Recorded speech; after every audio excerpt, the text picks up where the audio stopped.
Okay, so now that you've seen the front end of what the caregivers and nurses will be using to track information about the residents, we want to show you the back end and how this puppy really works.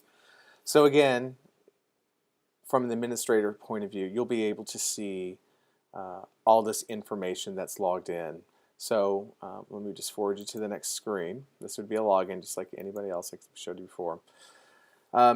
Here we're going to show you how you can, we'll be able to customize this whole look and feel for move from the colors to the logos, etc. You'll be able to access all users, add and delete and modify, and users being the people who are actually taking the surveys, the questionnaires for the residents. And here's how you will also be able to add, delete that same information with new existing residents. And you'll be able to log in and log out here. A help button here is something that will be either be sent by email or a full-on contact, and we'll be able to get a hold of you right away. The person who's signing on, the admin, would be Jane today, and the date and the time of the day. So as you go through there, this is what you're sort of looking at with the users. So there's a couple things that are going on here. One, you could actually click on and have a new user to be set up, and a screen will prompt in to help you with all these fields. So here we keep track of employees, facilities, the first and last name if they have an identified username, and also the type of position that they're in and a contact number. Here you'll be able to also not only to be able to do a new user, but you'll be able to edit any one of these fields on any of these people, or you can actually select and highlight, delete. And the tracking function, you can actually track the function of what any of these are doing and how they're through all the reports that they're generating. On the same note, you'll be able to do the very same thing under residents.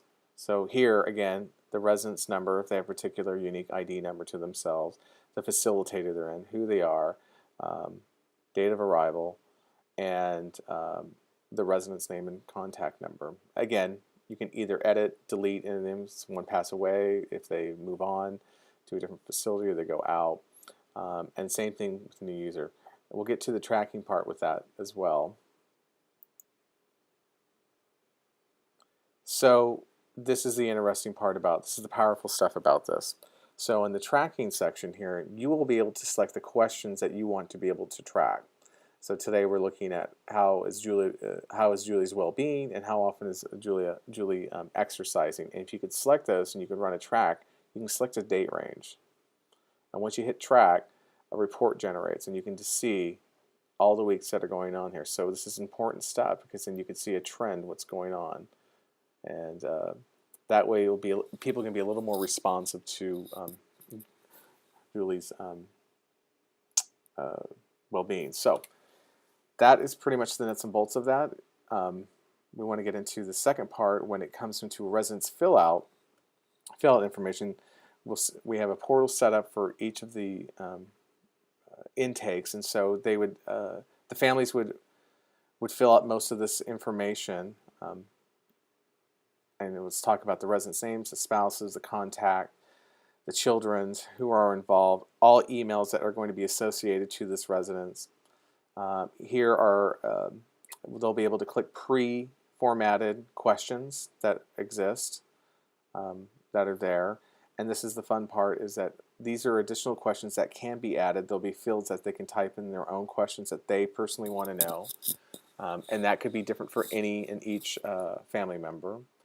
And this is the important part, is that the HIPAA privacy authorization. This allows us to be able to send this information to them and allowing them to access it online, and we are HIPAA compliant in that sense. So again, we try to make this very simple and easy process.